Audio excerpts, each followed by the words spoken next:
Included with all of our One Button Studio Pro packages is a teleprompter that sits directly in front of the lens.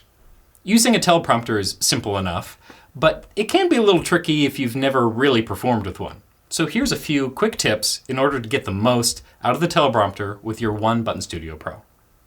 First and foremost, you probably know teleprompters as their best use of reading scrolling text. If you've ever seen a newscaster or a sports broadcaster or a politician deliver a speech, there's a good chance that they are using one of these. We offer a lot of free options online from different software that you can use in web browsers to get this scrolling text effect, and we'll link some of those below in the description. When you input text into this online software, you're given a number of tools to really get the most out of this scrolling text.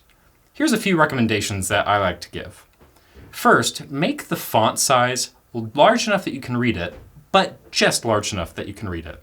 If you get supersized text, then it's really easy to see kind of that scrolling reading look that you might notice on the evening news sometimes if there's too large of text for the teleprompter.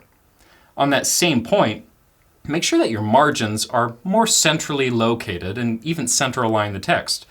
That way your eyes are always scanning just in front of where the lens is, right behind that text. You can adjust the scrolling speed, and I recommend to have that speed be at or just slightly faster than your normal reading pace. You can always pause the teleprompter by hitting the space bar, but it can be difficult to kind of clumsily look around for your hotkeys to speed up that text while you're in the middle of delivering your speech. So it's always easier to pause to make sure you have enough time to read the text than it is to be waiting for the text that you need to read to come up from the bottom of the screen. If you're not going to use the teleprompter as a scrolling text read, you can also use it as a second screen. This teleprompter screen will mirror what's on your Flex monitor at all times. So if you want just simple notes or a PowerPoint presentation, you can put that on your Flex monitor and it'll be mirrored, right here on your teleprompter. Another great way to use it is for live video conferencing and video calls. On both your Flex monitor and your teleprompter, you can bring your Zoom or Google Meet window and be looking directly at your audience right through the teleprompter.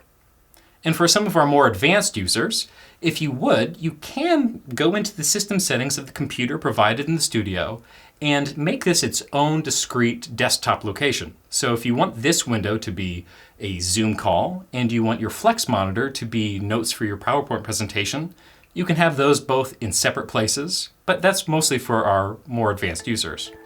Of course, if you have any questions or would like some walkthrough for anything with our teleprompter or the One Button Studio, please don't hesitate to reach us at revolutionlightboards.com.